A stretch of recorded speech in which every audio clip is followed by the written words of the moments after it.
This is Greg Pasternak from Riverside Life, and today we're going to move right into the 9-county San Francisco Bay classification of streams. To present the classification, I'm going to do it in the form of a choose your own adventure decision tree. But before we get into that, I just want to recognize everybody on the team who has worked on this project, especially Dr. Zhihao Wang, who has been the main analyst carrying out the analyses for the work. As an introduction, before we get started, I just want to define the term a river reach. So a river reach is a section with a relatively uniform and characteristic landform assemblage, meaning like, oh, it's got riffles, glides, pools, or not. The flow regime and sediment regime that are driving that system, and the context of the human impacts that are present. In other words, all the genetic factors that are driving and shaping that reach as opposed to other reaches. So this is a reach scale river classification. That's why I do that. And as I mentioned in the introduction already, in the other presentation, scientists have long established that river reaches in stream networks do have different types, typically driven by controlling forces and resulting in unique hydrologic, hydraulic, geomorphic process assemblages that in turn interact with a variety of ecological functions. And stream classification is a very helpful activity people can do to grow awareness about their local landscape, to set expectations, to manage streams with limited resources. But care is needed to avoid dogmatic application without critical thinking. Nobody wants a lack of critical thinking, obviously. Okay, so having given that disclaimer, so to speak, what is the 9-county Bay Area? So this is a map where I've taken the Earth and rotated it, so north is kind of going off to the left, and this allows me to fit the width of the Bay Area more evenly, which is the view I've kind of come to get to see. So the Pacific Ocean is at the bottom here, San Francisco Bay is sort of in the middle in blue, and then we have streams that are shown in blue, and this is the stream network that we've been working on to make the classification. There's all kinds of other colors besides blue on here that reflect all of the places that we've been to help us understand the streams in the region and come up with this classification. So here's some basic concepts for the classification. We have produced a 12-type stream classification for the 9-county San Francisco Bay Area. There are 6 artificial stream types and 6 natural stream types. Stream types are not merely descriptive, but they do reflect different causative drivers and unique process regimes. That's what this is all about. When you make a classification, you've got each place is unique. Each place is a peculiar river, right? So you have to group them together into some number. There's no set as far as how many classes are too many, how many are too few. Without going into a lot of statistical methods, we came up with the outcome that a 12-class system that's balanced with 6 natural and 6 artificial types did a pretty good job at addressing the scale of types of streams that we wanted to address. That doesn't mean that you can't go into finer detail for each particular type, some more so than others, but this is what we thought gave a very balanced, simple but meaningful approach to classification.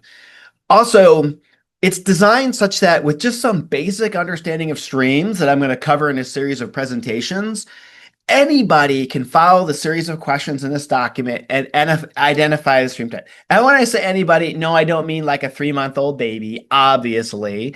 But, like most people, high school students, probably middle school students, like with a little bit of training and basic knowledge, this can be done, like very confident based on what we've developed so far. But everything has assumptions and limitations, right? So let's get that out of the way. So far, we have expert opinion that each stream type has unique drivers and processes, but we haven't yet corroborated that with detailed studies, and those studies are underway. Also, inevitably, there are edge cases. There's going to be places that are more difficult to interpret. That's the reality. Like, when is something a game or not a game, or a chair or not a chair? Well, anything can be a chair. A bed can be a chair. A desk can be a chair. You can sit on anything. So, I mean, we always have this problem in philosophy where, you can look at any one object and then haggle over what it is. The mere fact that you can haggle like that doesn't mean that the types don't exist. You don't throw the whole thing out. In fact, it's great. It's good that people have to think about things, argue, debate, discuss. Like that is being open-minded and thoughtful and critical. That's important. That's how science works. So that's there's nothing wrong with that. That doesn't mean there's anything wrong with the system. So in this presentation I'm sharing with you right now, there's a guide that's like the choose your own adventure dichotomous tree that will walk you through how you know what stream type is what are the critical factors. And this is how I'm going to introduce you to the different classes. And then at the end, I'll show the decision tree flow charts, which might be a little bit mind numbing. And then finally, two slides that just put all of the stream types into a short view. The first step in understanding the stream types we have is to ask the question, is the bank shape artificial or natural? Now, for right now, let's not worry about the definitions of what artificial and natural mean and all the other decisions in this presentation. We're just going to just go with it and look at the photos and see the outcomes. I'll make another presentation that will go into great detail about all that. But let's just look at what are the types and how do we get to them. And with this choose your own adventure approach, let's just start with the artificial stream types. So artificial stream types, when we talk about bank shape, we just mean like, is it been engineered to be trapezoidal, triangular, or rectangular? We don't usually see circular channels like open channel. So it's generally trapezoid, rectangular, or triangular. If you see that has been artificially engineered, it's an artificial stream type right out of the gate, you go to step 2. Next, you look at the banks and you say, is the composition of the banks artificial or natural? What do we mean by that? Well, it's pretty simple. When you look at the banks, did engineers put there, like in this photo on the left, gabion structures, which are metal wire baskets filled with big rocks? Or on the right, nothing was put there. The trench was dug, the banks were shaped, but it's just the ambient materials of the Earth's surface that are making the bank. So we have artificial or natural bank composition. So let's just stick with the decision that we have artificial bank composition. And we go to step 3. Now we ask, is the riverbed composition artificial or natural, right? So we talked about the banks for the first 2 questions. Now we look at the riverbed. If the riverbed is artificial composition shape, then it is an A1 armor channel. We might call it Art1 just to differentiate it from other classes that have an A1. But for us, A means artificial. 1, it's just the first stream type. And it's armored channel. It's just all artificial all around. It's locked in. That's that. Now, let's say that it wasn't a artificial riverbed, but it had a natural riverbed. There's still one last option. A natural riverbed typically is going to be composed of ambient sediment. There's no concrete under there. Now we have 2 options. Is the natural riverbed sediment in this artificially shaped, artificially banked channel, is it mud and sand, or is it gravel, cobble, or boulder? In other words, fine sediment or coarse sediment. If it's fine sediment, then it's going to be an A5 type, which we call a bank hardened canal. And its attributes are a gentle slope, artificial bank composition, fine natural riverbed sediment.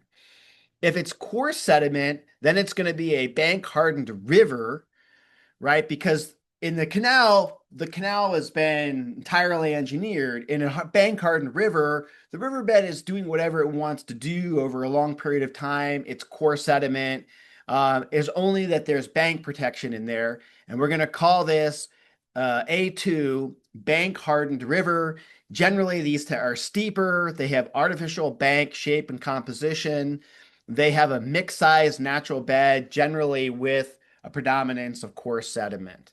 Okay, so we've seen now three of them, A1, A5, and A2. Back at step two, if we still had it as an artificial channel with artificial banks, but there was no artificial composition, then we're going to go to the natural bank composition types. We're going to go to step five. So here we now ask the question, is the artificial stream deeply entrenched?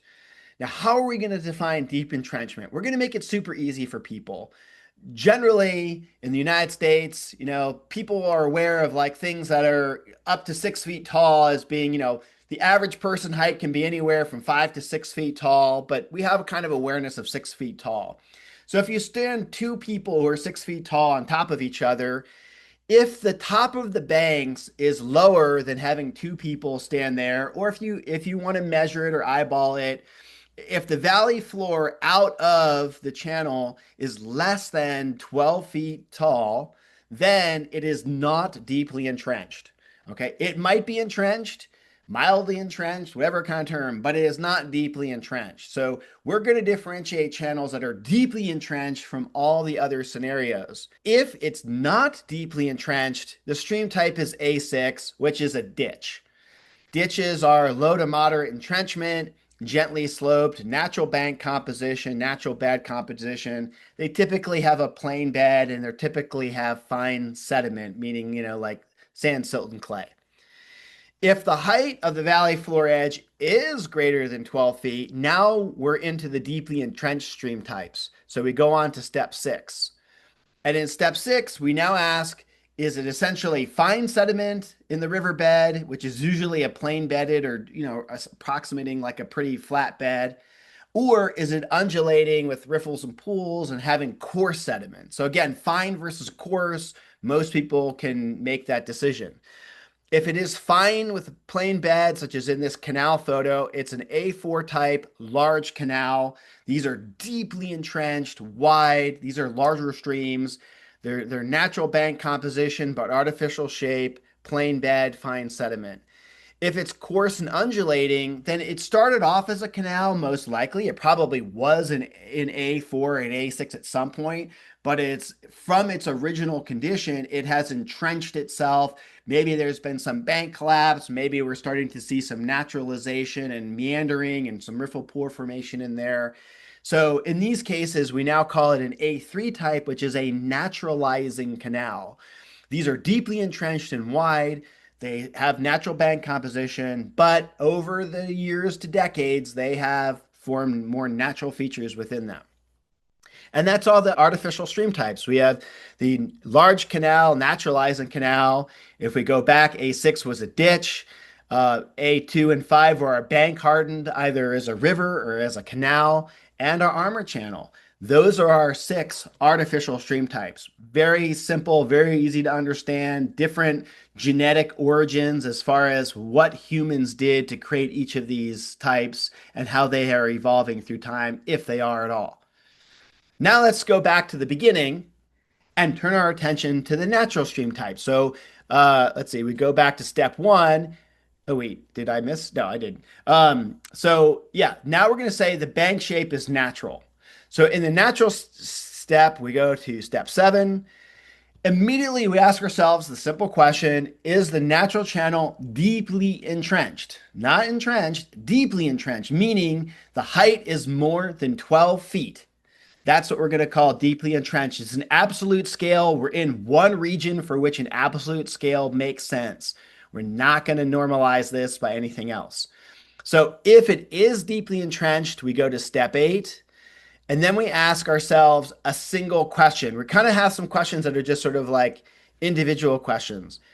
So we're in the deeply entrenched cases, and generally we have two types here. We have your gravel bed riffle pool channels, which are the N4 type, so entrenched riffle pool stream. These are typically we see them in partially confined valleys, although they can also occur in unconfined valleys, just the same. They are deeply entrenched. They tend to have a higher slope. Typically like 0.1 and 1%, say something like that. Gravel sediment and bed undulations. I prefer the term undulation to riffle pool, but both sort of apply. Now, if you have a lower slope, which you can't really measure, but as a result, you would have predominance of fine sediment. So again, sand, silt, and clay doesn't, you will still have some gravel, you'll have some cobble, you might even have a boulder here or there because you're in an urban area. Maybe someone put some boulders there. But generally, in this case, you have a large entrenched lowland stream. So here we tend to be in the large unconfined valleys, but just deeply entrenched. And because of how wide and deep and low slope it is, now you have fine sediment. You may still also have bed undulations, but it's a fine sediment. So we have the entrenched riffle pool stream, which tends to be a little bit farther up in the landscape. And then at the bottom, you have rivers like the Guadalupe River in San Jose. That's like your large entrenched lowland stream. Okay, so we've hit those two. These are entrenched types. Now let's go back up. You're in a natural type. It's not deeply entrenched. What happens now?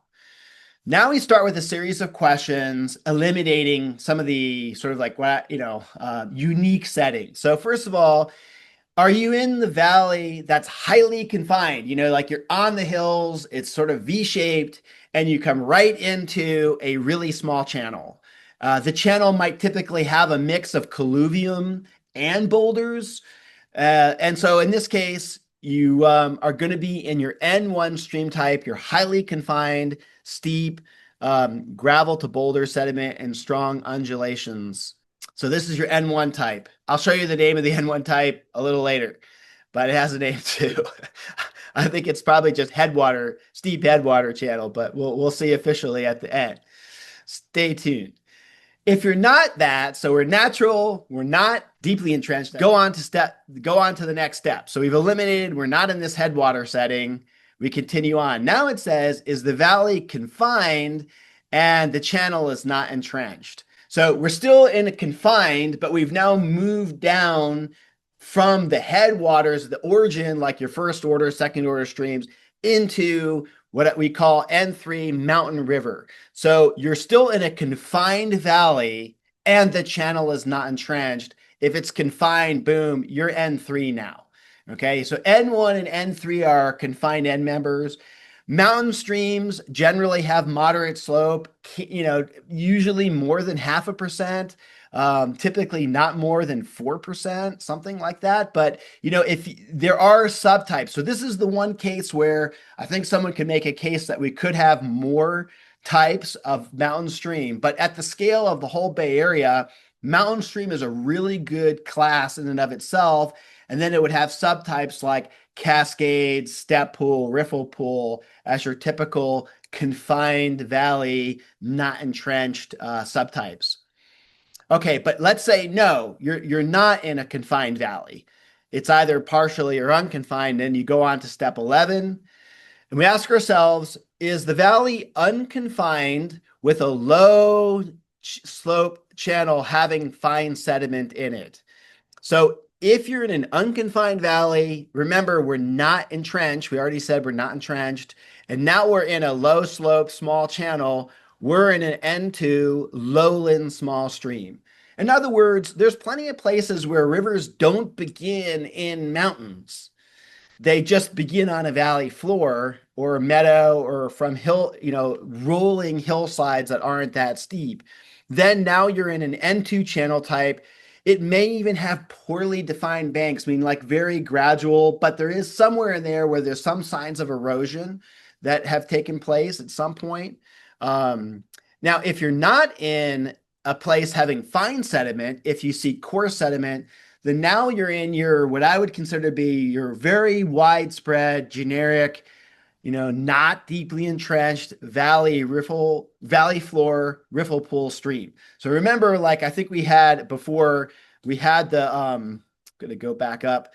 We had the N4 was our entrenched riffle pool stream, like where it's deeply entrenched. Now we have our N5, which is our not deeply entrenched valley floor riffle pool stream. These generally tend to occur in unconfined to partially confined valleys, and where the sediment is gravel. So, if you're out in the valley floor in Napa Valley, Sonoma Valley, you're probably in seeing, and it's not deeply entrenched, you're probably looking at an N5 stream. Okay, now we have to go back, or did we have an N? We've got N2, N5, N3, N1. So we missed something. And oh no, we didn't. We got them all. That was it, right? So we just started off with entrenchment. If you're deeply entrenched, you're N4, N6. If you're not deeply entrenched, but you're high up on a hillside, you're going to be N1. Remember, it's the Bay Area. We don't have super big mountains in the Bay Area. But if you're up at a starting location, you know, headwater stream, you're going to be N1. As you come down from the N1 streams in a confined valley, you're going to be an N3 mountain stream.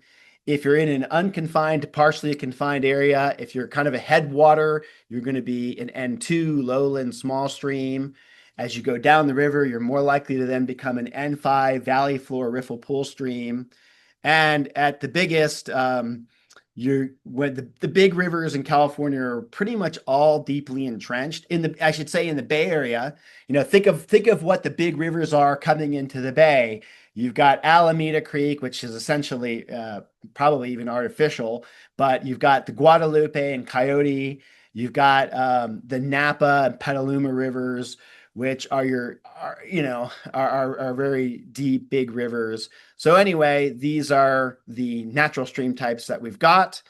And if we look at the decision tree, what's so cool about this classification is you just have to answer 3 to 5 questions, no more than 5, and you get to your class. You don't have to measure anything. You don't have to like have a big debate and argue about stuff. You just pretty much just figure this out. So for bank shape, if it's an artificial channel, then you say, okay, we're artificial. What's the bank composition? If the bank composition is artificial, well, how about the riverbed sediment? If the riverbed sediment's artificial, boom, A1 armor channel.